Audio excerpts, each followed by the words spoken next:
ஜென்ரேஷனில் பெண்ணாக இருக்கட்டும் ஆணாக இருக்கட்டும் யாராக இருந்தாலுமே தனிப்பட்ட முறையில் தான் வாழ்ந்துட்டு இருக்காங்க. ஒரு கேர்ளாக அஸ் நானா கூட I feel like independence is இந்த ஜென்ரேஷனில் இட்ஸ் இம்பார்ட்டன்ட். லைக் நம்மளை நம்பி நிறைய பேர் இருக்கிற மாதிரி நம்ம இருக்கணும், ஆனால் நம்ம யாரும் நம்பி இருக்கக்கூடாது. ரிலேஷன்ஷிப் தான். ரிலேஷன்ஷிப் அது வந்து ஃப்ரெண்டா இல்லை எக்ஸ் சம்திங் சொல்ல மாட்டேன் நான் கேட்டேன். இப்போ உள்ள ஜென்ரேஷன்ல ஃபினான்ஷியல் இண்டிபெண்டன்ட் ஒரு கேர்ளுக்கு எவ்வளோ இம்பார்ட்டன்ட்? ஒரே ஒரு question. Okay, it is important தான், like to be financially important. ஒரு கேர்ளாக அஸ் நானா கூட I feel like independence is in the generation it's important for me also to go and buy some things or anything related to normal சின்னதாக கூட எங்கள் அம்மா கிட்ட போய் கேட்கறத விட எனக்குன்னு ஒரு இது இருந்தால் I feel better so that I can get things on my own rather than going and asking my parents for it.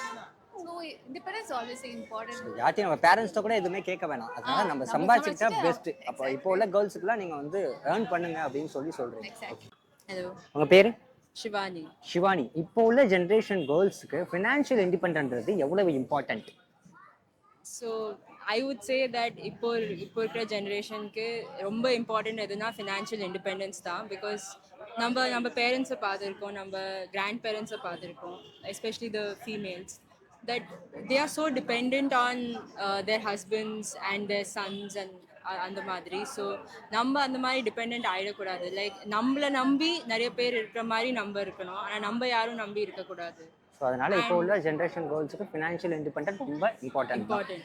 Like நான் அது ஒரு ஈகோ ஸ்டான்ஸில் சொல்ல, ஜஸ்ட் ஒரு நார்மல் லைஃப் லீட் பண்ணுறதுக்கும் லைக் நம்ம யாருமே இல்லாமல் நம்ம லீட் பண்ண முடியும். அப்போ தான் நம்மளையும் நிறைய பேர் ரெஸ்பெக்ட் பண்ணுவாங்க, especially the men around, not just women, the men also around. Only when they know that oh சரி she is able to lead a life on her own, அப்போ they won't take us for granted. இருக்கிறது எல்லாருக்கும் rights இருக்கு இல்லையா? ஸ்பெசிஃபிக்காக எதுக்கு இருக்கணும் இந்த கொஸ்டினே வரக்கூடாது, எல்லாருக்கும் ரைட்ஸ் இருக்கு. ஓகே, இப்போ உள்ள பொண்ணுங்க வந்து இண்டிபெண்டன்ஸாக இருக்கிறது நல்லதுதான் அப்படின்னு நினைக்கிறேன். ஆமாம், கண்டிப்பாக. இப்போ உங்க எப்படி இப்போ உள்ள ஜென்ரேஷன் கேர்ள்ஸ் வந்து வேலைக்கு போகிறது வந்து ரொம்ப இம்பார்ட்டண்ட்டா? சில பேர்களுக்கு போக அவங்களோட ஹாபி அவங்களோட கரியரில் ஃபோக்கஸ்டாக இருப்பாங்க, சில பேருக்கு இருக்க மாட்டாங்க. ஹவுஸ் ஒய்ஃபாக இருக்கிறது அவங்களுக்கு ஒரு பெனிஃபிட்டாக இருக்கும். அவங்களோட சாய்ஸ் தான், அவங்களோட சாய்ஸ் தான். ஸோ அதனால அவங்களோட சாய்ஸ் தான் அப்படின்னு சொல்றீங்க. இப்போ வந்து உங்க பாஸ்ட் மெமரிஸ்ல ஏதாச்சும் ஒன்று நீங்க எரேஸ் பண்ணணும்னா எந்த விஷயத்தை எரேஸ் பண்ணுவீங்க? என்னோட வைஃபா உங்க லைஃப்ல? ஆஃப் கோர்ஸ் ரிலேஷன்ஷிப் தான். ரிலேஷன்ஷிப் அது வந்து ஃப்ரெண்டா இல்ல எக்ஸ் சம்திங்? சொல்ல மாட்டேன் நான் சொல்லவே மாட்டேன், அடிச்சு கேட்டாலும் சொல்ல மாட்டேன்.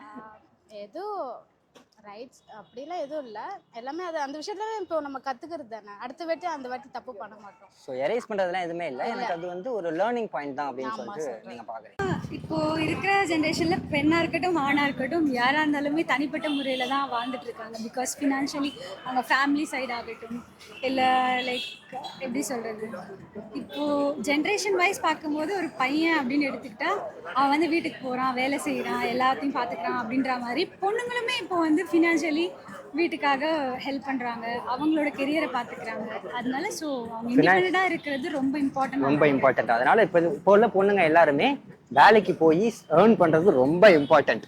கரெக்டா? அப்பதான் நம்மளை பார்த்துக்க முடியும், யாரையும் நம்ப வேணாம் அப்படின்னு சொல்லி மேடம். ஏன்னா நானும் இண்டிபெண்டன்ட் உமன். பிகாஸ் எங்கள் வீட்டில் வந்து பையன் கிடையாது, எங்கள் வீட்டில் 4 கேர்ள்ஸ் தான், 4 பொம்பளை பிள்ளைங்க. ஸோ ஃபஸ்ட்டு பொண்ணு நான் தான். So I earn and I like எப்படி சொல்கிறது, என் சிஸ்டர்ஸ் நான் தான் படிக்க வைக்கிறேன். So mummy also earning, but father வந்து கொஞ்சம் ஹெல்ப் பண்ண முடியல இப்போ இருக்க சுச்சுவேஷனால. So he had some health issues.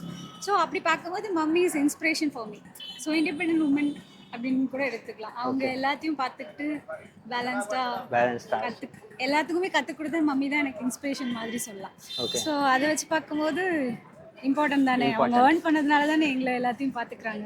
So அந்த மாதிரி நானும் இப்போ ஏர்ன் பண்ணி என் சிஸ்டர்ஸ் எல்லாம் பார்த்துக்கிறேன். ஸோ அந்த பொறுப்புன்றது எவ்வளோ உங்களுக்கு ஒரு பாரமா சம்திங் இருக்கா? பாரம்லாம் இல்லை, I am so happy to அவங்களுக்கு வாங்கி கொடுக்குறது, அவங்களுக்கு பண்ணுறதுல I am really happy. Because they are very sweet and என் சிஸ்டர்ஸை நான் பார்த்துக்கிறதுல I am so happy. So நீங்கள் ஏதாச்சும் அவங்களுக்கு கிஃப்ட் பண்ணும்போதோ அவங்களோட ரெஸ்பான்ஸ் எப்படி இருக்கும்னு நினைக்கிறீங்க? ஹாப்பியாக ஒரு மூஞ்சிருக்காம? Actually I am really blessed because அவங்க ரொம்ப ரொம்ப ரொம்ப சூப்பராக என்னை பார்த்துப்பாங்க. அவங்க பார்த்துக்கிற மாதிரி யாருமே பார்த்துக்க மாட்டாங்க. என் சிஸ்டர்ஸ் அவ்வளோ சூப்பராக என்னை பார்த்துப்பாங்க.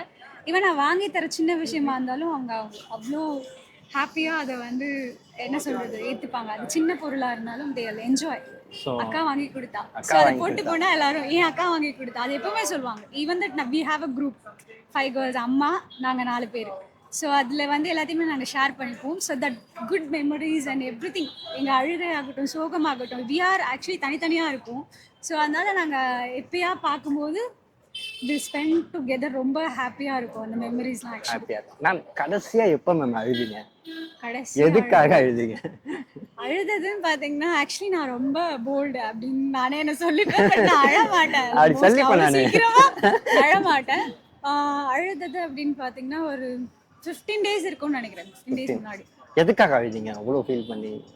அது நான் ஜஸ்ட் ஏதோ நினைக்கும் போது, லைக் ஃபேமிலி பத்தி நினைக்கும் போது தான். சிஸ்டர்ஸ் எல்லாம் இப்படி இருக்காங்க, அவங்க எல்லாரும் இது பண்ண முடியுமா, லைக் லைஃப்ல அவங்கள செட்டில் பண்ணணும், அந்த மாதிரி ஏதோ ஒரு விஷயத்துக்காக. ஸோ கண்டிப்பாக ஸோ அதுக்காக நீங்கள் ரொம்ப அழுதிங்க. மேம் உங்கள் அம்மா நிறையா உங்களுக்கு சமைச்சு கொடுப்பாங்க, ஃபுட்டு விதவிதமாக நமக்கு சமைச்சு கொடுப்பாங்க. என்னைக்காச்சும் டேங்க் பண்ணியிருக்கீங்களா அம்மா? ஆ பண்ணியிருக்கீங்களா? பண்ணியிருக்கேன். எங்க அம்மாவுக்கு நான் தேங்க் பண்ணுவேன். நான் I say I love you to my mom. Okay. எப்பவுமே ஏதாச்சும் ஒரு சமயத்தில் and எங்கள் அம்மா ரொம்ப அழகாக இருப்பாங்க, எனக்கு ரொம்ப பிடிக்கும். ஸோ அவங்க போடுற ட்ரெஸ்ஸிங் சென்ஸ் எல்லாமே எனக்கு ரொம்ப பிடிக்கும். ஸோ எங்கள் அம்மா ஏதாவது ட்ரெஸ் பண்ணிட்டு ஃபோட்டோஸ்லாம் போடும்போது அது ஃபீல் லைக் அம்மா என்ன இவ்வளோ அழகாக இருக்காங்க, அந்த மாதிரி ஃபீல் ஆகும். So I set I love you அம்மா அண்ட் ஐ செட் தேங்க்யூ. எதாவது வாங்கி கொடுக்குறாங்கன்னா அதில் ஆல்வேஸ் தேங்க்ஸ்மா, எனக்கு இது வாங்கி கொடுத்ததுக்கு தேங்க்ஸ், அந்த மாதிரி ஸோ சொல்லுவேன். சிஸ்டர்ஸும் அப்படிதான். அம்மாக்கு நீங்கள் ஐ லவ் யூ சொல்லும்போது அவங்க வெக்கப்படுறது, ஸோ அதெல்லாம் எப்படி இருக்கு ரொம்ப பார்க்குறது? க்யூட்டாக இருக்கும் ஆக்சுவலி. அவங்க ஃபோன் கால்லே பேசும்போது நான் ஐ லவ் யூ சொல்லும்போது அந்த ஃபீல் இருக்கும்ல, ஆப்போசிட்டில் அவங்க என்ன ஃபீல் பண்ணுறாங்கன்னு. So I felt it. அது வந்து ரொம்ப ஹாப்பியாக இருக்கும். அதெல்லாம் நம்ம லாங் டிஸ்டன்ஸ்லேருந்து அந்த ரிலேஷன்ஷிப் சொல்லுவோம்ல, பாய் ஃப்ரெண்ட் கூட லாங் டிஸ்டன்ஸ் ரிலேஷன்ஷிப்பில் தான் அவங்க கிட்ட நம்ம மிஸ் யூ ஐ லவ் யூலாம் சொல்லும்போது ஒரு ஃபீல் வரும் தெரியுமா, அது எக்ஸாக்டாக அந்த ஃபீல் வரும். என் அம்மா கிட்ட அதை சொல்லும்போது அவங்க அந்த சைட்லேருந்து அதை ரியாக்ட் பண்ணும்போது அவங்க அது மாதிரி வெக்கப்பட்டுட்டு சரிம்மா நானும் லவ் யூ அப்படி சொல்லுவாங்க. அது அந்த ஃபீல் ஒரு மாதிரி ஹாப்பியாக இருக்கும். ஸோ இப்போ அம்மாவுக்கு ஏதாச்சும் ஒன்று சொல்லணும்னா என்ன சொல்லிட்டு? அம்மாவுக்கு எதாவது சொல்லணும்னா, அம்மா ஐம் ஆல்வேஸ் தேர் ஃபார் யூமா. நீங்கள் எவ்வளோ கஷ்டப்பட்டிருக்கீங்க எங்களுக்காக. ஸோ உங்களுக்காக சப்போர்ட் பண்ணுறதுக்கு நான் இருக்கேன். எப்பவுமே உங்களை பத்திரமா பார்த்துப்பேன். உங்கள் தேவை எல்லாத்தையும் நான் வந்து செட்டில் பண்ணுவேன்.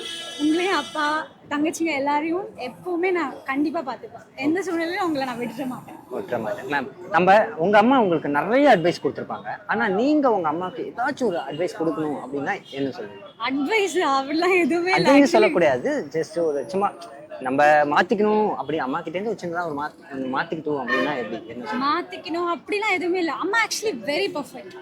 அவங்க ரொம்ப சூப்பராக எல்லாமே டீச் பண்ணுவாங்க, எல்லாமே எவ்ரி திங். என்னன்னா நான் சின்ன வயசுலேருந்து அம்மா பார்த்து தான் கொஞ்சம் கொஞ்சம் நம்ம நினைப்போம்ல, அம்மா என்ன இவ்வளோ அழகாக ட்ரெஸ் பண்ணுறாங்க, அது சொன்ன அந்த வேவ் ஆஃப் அந்த மாதிரி தான் என் அம்மா கிட்ட இருந்து தான் அது எல்லாமே நான் கற்றுக்கிட்டேன்.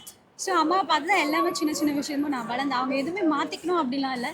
பட் நான் ஃபீல் பண்ணுறதுன்னா அவங்க ஸ்ட்ராங்காக இருக்கணும், அவங்க உடஞ்சிடக்கூடாது. எந்த சூழ்நிலையும் அவங்க உடஞ்சிடாமல் ரொம்ப போல்டாக எந்த ப்ராப்ளம் இருந்தாலும் பரவாயில்ல, நான் கூட இருப்பேன். என் அம்மா கூட நான் இருந்து பார்த்துப்பேன். பிகாஸ் எவ்ரி ஒன் சைட் உங்களுக்கு ஆம்பளை பையன் இல்லை, பையன் இருந்தால் எல்லாரும் எல்லாம் பார்த்துப்பாங்கன்னு சொல்லிட்டு அது எங்கள் அம்மாவுக்கு இப்போ மேபி அம்மாவுக்கு இருக்காது. பட் ஃபேமிலி சைடு அப்பா சைடு எல்லாம் அப்பாவுக்குமே அந்த ஃபீல் இருக்குது. பட் நான் என்ன சொல்றேன்னா, ஒரு பையன் இருந்து அவங்களை எப்படி பார்த்துப்பானோ அதை விட பெட்டரா ரொம்ப சூப்பரா நான் அவங்களை பார்த்துப்பேன். ரொம்ப பிரேவா சொல்றாங்க அதை. நான் எல்லாமே பண்ணுவேன் அவங்களுக்காக அப்படின்னு சொல்லிட்டு. ஓகே. ஒரு பையன் உங்க அப்பா உங்களுக்கு சப்போர்ட் இல்லைன்னு சொல்றாங்க. நிறைய பேர் இந்த மாதிரி சிங்கிள் பேரண்ட்ஸ் நிறைய பேர் கஷ்டப்படுறாங்க. அவங்களுக்கு உங்க சைட்லேருந்து ஏதாச்சும் ஒரு அட்வைஸ் கொடுக்கணும் அப்படின்னா என்ன? அப்பா சப்போர்ட் இல்லைல்ல, அவங்களால முடியல, ஹெல்த் இஷ்யூஸ்னால அவர் சப்போர்ட் பண்ணல. அவங்களுக்கு இந்த மாதிரி சிங்கிள் பேரண்டாக இருக்கிறவங்களுக்கு நான் சொல்கிறது என்னன்னா, தயவு செஞ்சு சோர்ந்து போயிடாதீங்க எந்த விஷயத்துக்காகவும். பிகாஸ் சம்டைம்ஸ் நம்மளுக்கு வந்து நிறைய கஷ்டம் வரும். ஐயோ இதை விட்டுட்டு போயிடலாம், இல்லை நம்ம பசங்களுக்காக இது பண்ணணுமா, இது பண்ணியே ஆகணுமா, செல்ஃபிஷாக கூட சில பேரண்ட்ஸ் யோசிப்பாங்க. பட் அப்படி பண்ணாமல் கண்டிப்பாக அவங்களால முடியும். சிங்கிள் பேரண்ட்டாக இருந்தாலும் நான் சில பேர் தான் சொல்கிறேன், மொத்த பேரும் அப்படி இருக்க மாட்டாங்க. என் மம்மி மாதிரியும் கோல்டு ஹார்ட்டட் இருக்கிறவங்க இருப்பாங்க.